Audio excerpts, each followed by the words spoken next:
Alright, what is up boys and girls, welcome back to another video. I am Crypto Maximalist. Before we begin, I did just want to tell you about this amazing giveaway for those who sign up with ByBit down below using my link.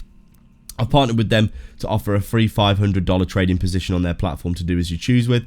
If you sign up using in the next 70 days using my link down below in the description and depositing $100, it really helps out the channel and it's free money, so there's really no reason not to do it at all. Check that out down below and sign up. You can see you'll come to this page. You can basically register and claim that airdrop, deposit $100 and you'll get a free position where you can use leverage as well on any of these pairs here, as you can see, basically to do what you choose with, do some trading, get into your trading totally free. The losses are covered by ByBit, so there's no reason not to do that.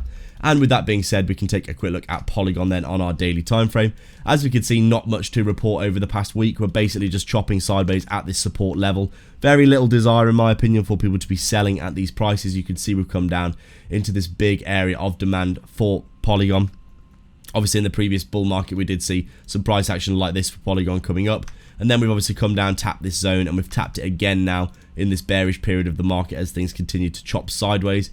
You can see here Polygon is basically just kind of going sideways in this past few weeks in this range, as you can see here.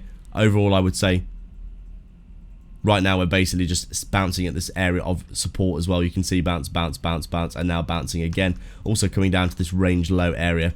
Very, very likely that we're going to get a bounce to the upside from this area. You can see here 1, 2, 3, 4, 5 moves to the downside in this altcoin move to the downside. That's pretty obvious overall. And you can see here, obviously, we broke out of our resistance downtrend as well. And now consolidating, looking for that reversal, which I think is pretty likely. Not much to report apart from that. We're basically just chilling and waiting for that big reversal in the markets. But I do think it's on the card soon. Bitcoin looks like it could be breaking to the upside soon as well. Overall, let's see what we can do. Make sure to get a trading bot from the description below. Sign up to ByBit for those huge 30k bonuses down below as well. Massive prizes at the minute for depositing $100. And like and subscribe for more.